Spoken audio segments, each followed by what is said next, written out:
And President Trump said, no, we're taking the gloves off. We're taking the fight to these designated terror organizations, and it's exactly what we're doing. So we're stopping the drugs, we're striking the boats, we're defeating narco-terrorists, and we're standing... And you may say one thing, that drugs coming in through the sea by sea are down 91%. And I don't know who the 9% is. I'm not sure either, sir, but down 91% by sea. We've had a bit of a pause because it's hard to find boats to strike right now. Yeah, please. Mr. President, thank you so much for taking questions with your assembled cabinet. I wanted to clarify something that you had said on Sunday regarding the boat strikes near Venezuela. You had said that you didn't know if the second strike on that one boat had happened, but you wouldn't have wanted it. Now that your administration has acknowledged that it happened, do you support that second strike? And Mr. Secretary, I want to clarify something you had said in an interview back in September, I believe on Fox News. You said that you would watch that strike live on television. In real time, did you know that there were survivors after the initial strike? Well, look, all I know is this. Every boat that you see get blown up, we save 25,000 on average lives, 25,000 lives.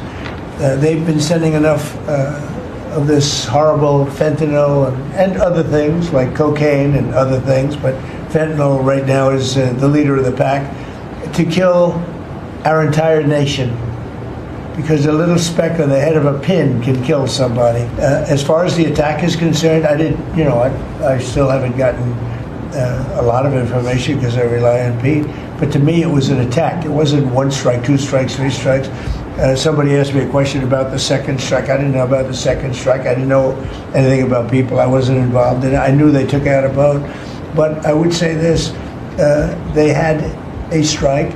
I hear the gentleman that was in charge of that is extraordinary. He's an extraordinary person. I'll let Pete speak about him. I guess Pete would have to speak to it. I can say this, I want those boats taken out. And if we have to, we'll attack on land also, just like we attack on sea. And there's very little coming in by sea. I think we've knocked out over 90% of it. You could probably better answer the question. No, you're spot on, sir. I think you got to start with the baseline, which Marco laid out, everybody's laid out. We've got 20 million people invading our country over 4 years. We don't know where they're coming from. That includes Tren de Aragua and cartels and violent criminals. So the president had the courage to designate these cartels as designated terrorist organizations. How do you treat Al-Qaeda and ISIS? Do you arrest them and treat them, pat them on the head and say, don't do that again?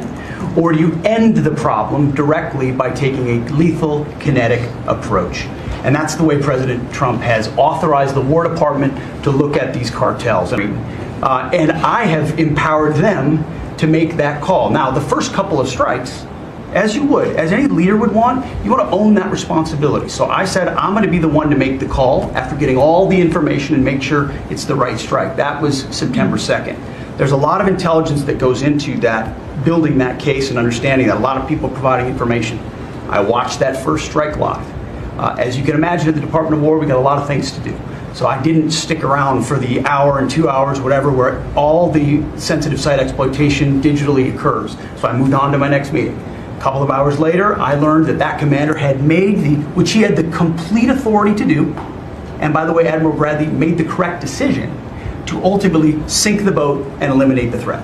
He sunk the boat, and eliminated the threat. Narco-terrorists know you can't bring drugs through the water and eventually on land if necessary to the American people. We will eliminate that threat, and we're proud to do it. So you didn't see any survivors, to be clear, after that first strike? You personally? I did not personally see survivors, but I stand, because the thing was on fire. It was exploded and fire and smoke. You can't see anything. You got digital. This is called the fog of war.